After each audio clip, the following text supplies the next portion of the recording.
मैं ओम प्रकाश यादव आपका blooming mind classes में स्वागत करता हूं। आज की इस वीडियो में हम लोग प्रकाश के वर्णन के विषय में पढ़ने वाले हैं। तो अभी जो पढ़ा जाएगा इससे संबंधित आपका कोई भी सुझाव होगा तो आप कमेंट बॉक्स में कमेंट कर सकते हैं। आप लोग कमेंट बॉक्स में कमेंट नहीं कर रहे हैं, आप लोग कमेंट को करिए, जिससे मुझे यह मालूम चलेगा कि मैं कैसा पढ़ा रहा हूँ, कि क्या मुझे परिवर्तन की आवश्यकता है या नहीं है। तो कमेंट आप लोग कमेंट बॉक्स में करिए इस टॉपिक से संबंधित। तो सबसे पहले हम लोग आज के मोटिवेशन कोट को देख लेते हैं।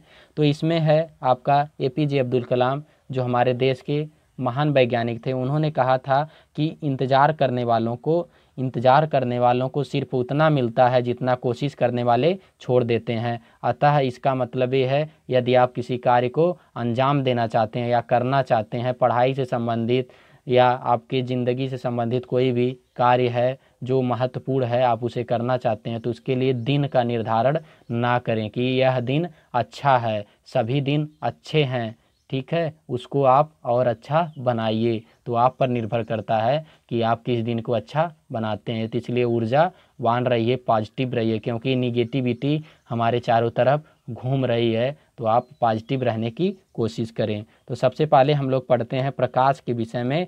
तो प्रकाश एक प्रकार की ऊर्जा होती है। प्रकाश एक प्रकार की ऊर्जा होती है। लाइट, प्रकाश का मतलब होता है light. Light is a types of energy जो हमें वस्तुओं को देखने में हमारी सहायता करती है।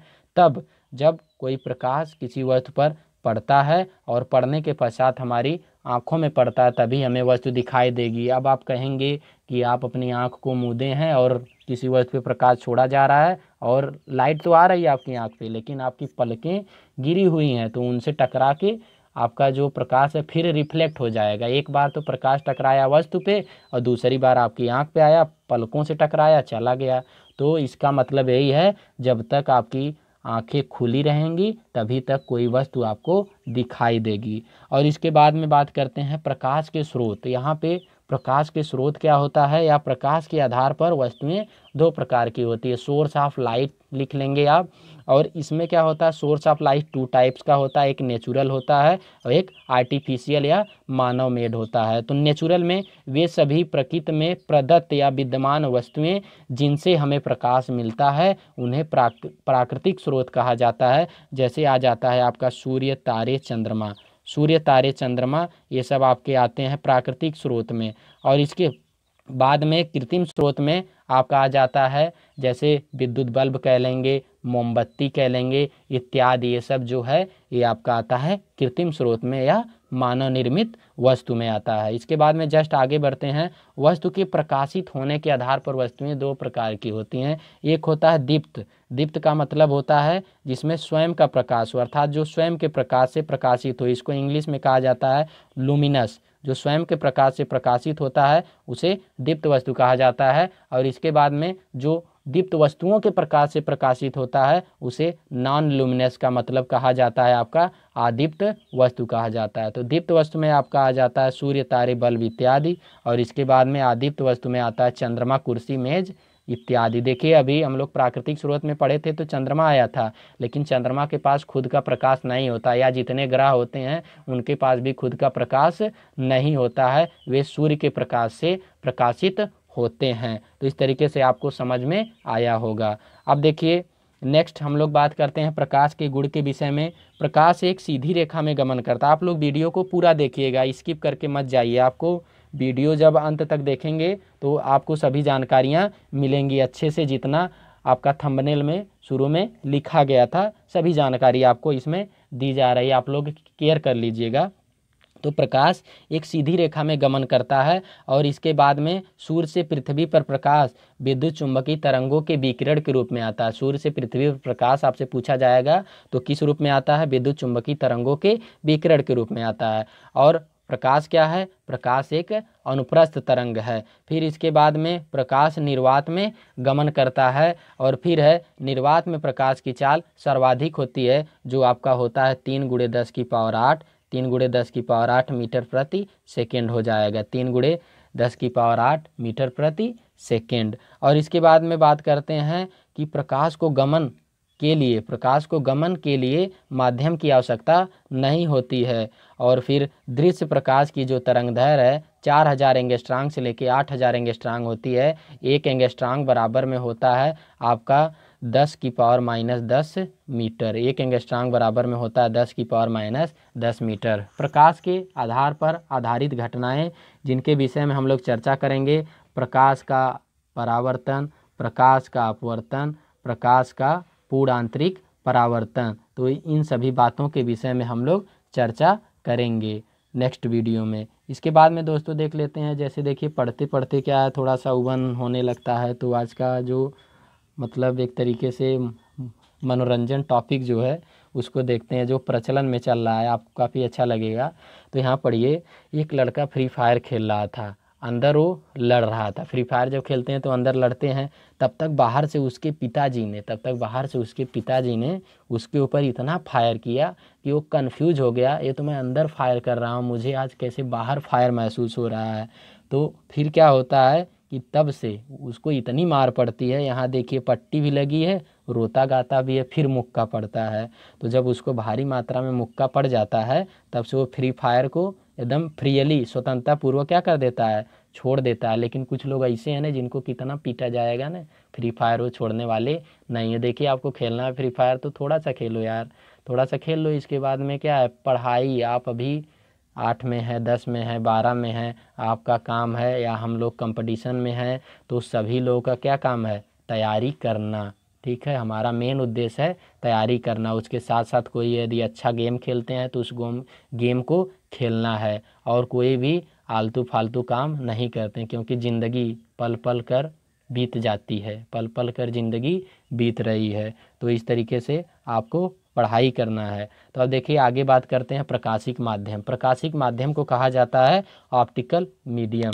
तो ऐसा माध्यम जिसमें से होकर प्रकाश पूरा यहाँ कीवर्ड मैं उठाया हूँ, प्रकाश गुजरता है। यदि पूरा गुजरे तो उसे प्रकाशिक माध्यम कहा जाता है। यदि अधिकांशतः भाग गुजरता है तो उसको पारदर्शक माध्यम कहा जाता है।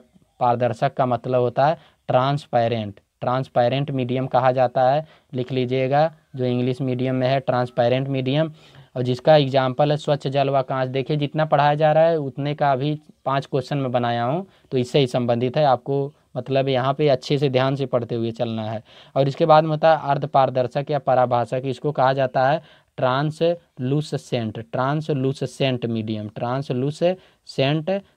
कहा जाता है। तो ये जो ट्रांसलूसेंट मीडियम होता है इसमें कुछ भाग प्रकाश का, कितना भाग, प्रकाश का कुछ भाग गुजरेगा, तो इसको कहा जाएगा आपका अर्धपारदर्शक माध्यम या पराभाषक माध्यम कहा जाएगा। इसका एग्जाम्पल है कांच और दूषित जल है। इसके बाद में बात करते हैं अपारदर्शक माध्यम। तो अपारदर्शक माध्यम में होता है आपका, इसको कहा जाता है ओपैक मीडियम। ये आपका आता है ओपैक मीडियम आ जाता है। ओपैक मीडियम का मतलब इसमें से कुछ भी प्रकाश नहीं गुजरता है, तो इसको कहा जाता है ओपैक मीडियम। और इसका एग्जाम्पल है दीवार और आपका कलम, इसका उदाहरण है। और भी उदाहरण है, आप लोग उसको देख लीजिएगा किताब से। तो इस तरीके से आपको समझ में आ रहा होगा। मैं जितना पढ़ा रहा हूँ आप लोग उतना ही पढ़िए। आपके पास इस समय लॉकडाउन चल रहा है, किताब अगर नहीं खरीद सकते हैं तो किताब मत खरीदिए। जो कक्षा 10 में है या जो कंपटीशन की तैयारी कर रहे हैं उनके लिए भी ये क्लास इम्पॉर्टेंट है, क्योंकि अभी जो मैं पीछे पढ़ाया था दृश्य प्रकाश की तरंगदैर्घ्य कितना होता है, 4000 एंगस्ट्रांग से 8000 एंगस्ट्रांग होता है। ये सब एग्जामों में आता रहता है। तो इस तरीके से देखिए किसी भी चीज़ को हमें अंडर एस्टिमेट नहीं करना है, उसे मतलब कम नहीं समझना है। अगर हम किसी को कम समझते हैं ना तो क्या होता है, हमारे लिए एक दिन भारी हो जाता है। तो इसलिए किसी कार्य को कम ना समझे, आपकी जो पढ़ाई है पढ़ते रहें। देखिए फिर मैं बार बार कह रहा हूँ कि आप कमेंट नहीं करते हैं, कृपया आप कमेंट करिए, जिससे मुझे पता चले ना कि मैं कैसा पढ़ा रहा हूँ, या कुछ संशोधन करने की या सुधार करने की आवश्यकता है तो मैं आपके कमेंट से क्या करूँगा, नेक्स्ट वीडियो में परिवर्तन करने की कोशिश करूँगा। और इसके बाद में यहाँ पे बात करते हैं, आपका थोड़ा सा लिख लीजिएगा कि प्रकाश किरण क्या होता है। आप लोग जानते हैं कि मैथ का अगर पूछा जाएगा कि किरण क्या होता है तो मैथ वाले थोड़ा सा किरण के विषय में परिभाषा लिखेंगे। तो मैं यहाँ पे पहले बता रहा हूँ प्रकाश किरण। प्रकाश क्या होता है, एक पारदर्शी माध्यम में गुजरता है और प्रकाश एक सीधी रेखा में गमन करता है, तो इसके गमन पथ की जो लंबाई होती है इसको कहा जाता है प्रकाश किरण। और इसके बाद में जब ढेर सारी प्रकाश किरण एक साथ मिल जाती हैं, प्रकाश किरण का मतलब होता है रे ऑफ लाइट। तो आपका जब ढेर सारी प्रकाश किरण मिल जाती हैं तो उसको कहा जाता है बीम ऑफ लाइट, का मतलब होता है प्रकाश किरण पुंज हो जाता है। तो यहाँ पे यदि हम बात करते हैं कि बीम ऑफ लाइट जो प्रकाश किरण पुंज होता है वो 3 प्रकार का होता है। एक आपका हो जाता है अभिसारी, का मतलब कन्वर्जेंट, लिख लीजिएगा अभिसारी प्रकाश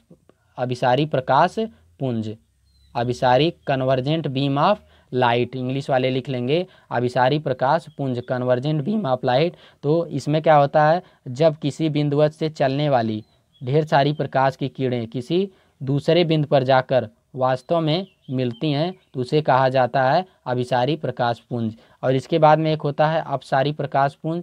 तो जब किसी एक बिंदु से ढेर सारी प्रकाश की किरणें जाती हुई प्रतीत होती हैं तो इस बिंदु को कहा जाता है आपका ये जो प्रकाश किरणों का समूह है इसको कहा जाता है अभिसारी प्रकाश पुंज कहा जाता है। इस तरीके से आपको समझ में आ रहा होगा। इसको कहा जाता है डाइवर्जेंट। अभिसारी का मतलब झुकना, अपसारी का मतलब क्या होता है, ऊपर उठना का मतलब होता है। अपसारी का एक तरीके से अभिसारी प्रकाश पुंज को अभिसारी प्रकाश पुंज भी कहा जाता है। इसके बाद में नेक्स्ट बात करते हैं हम लोग, एक होता है समांतर प्रकाश पुंज।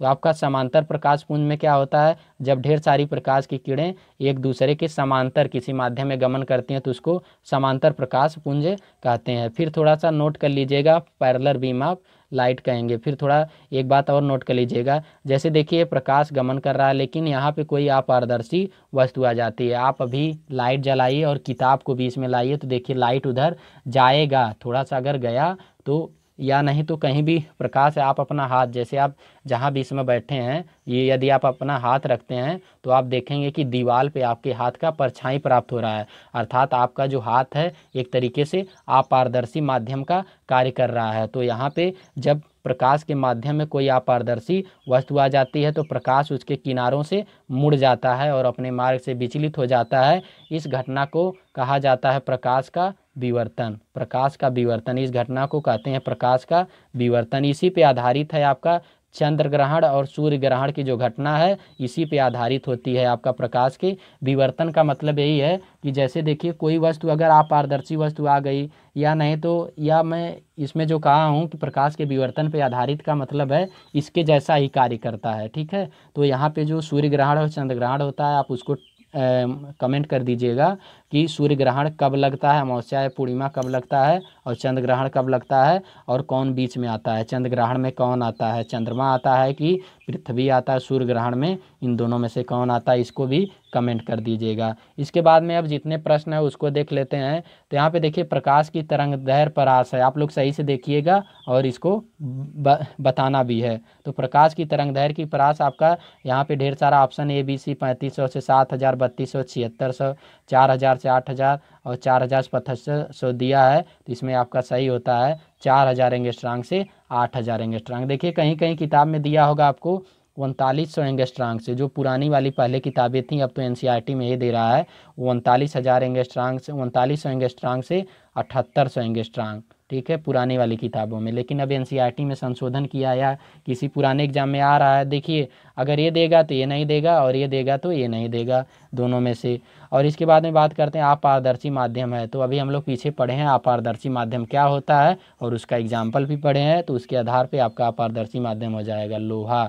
और इसके बाद में बात करते हैं प्रकाश कौन सी तरंग है। तो प्रकाश एक प्रकार की अनुप्रस्थ तरंग है, इसके विषय में भी हम लोग चर्चा कर चुके हैं। फिर नेक्स्ट बात करते हैं निर्वात में प्रकाश की चाल। यहाँ देखिए 8 लिखा हुआ है, 10 की पावर 8, इसका मतलब होता है ऐसे बना हुआ है तो इसका मतलब 10 की पावर 8 हो जाएगा। और सब में लगा लीजिएगा मीटर प्रति सेकेंड, इस तरीके से लिख लीजिएगा। तो निर्वात में प्रकाश की चाल की भी मैं बात किया था, वो होता है 3 × 10 की पावर 8 मीटर प्रति सेकेंड। ये जितने सवाल हैं आप लोग इसको अपने कॉपी पे नोट कर लीजिएगा। और सूर्य से पृथ्वी पर प्रकाश आता है, जब मैं जियोग्राफी पढ़ा रहा था तो उसमें बताया था सूर्य से पृथ्वी पर प्रकाश 8 मिनट 16 सेकेंड में आता है, 8 मिनट 16 सेकेंड में आता है।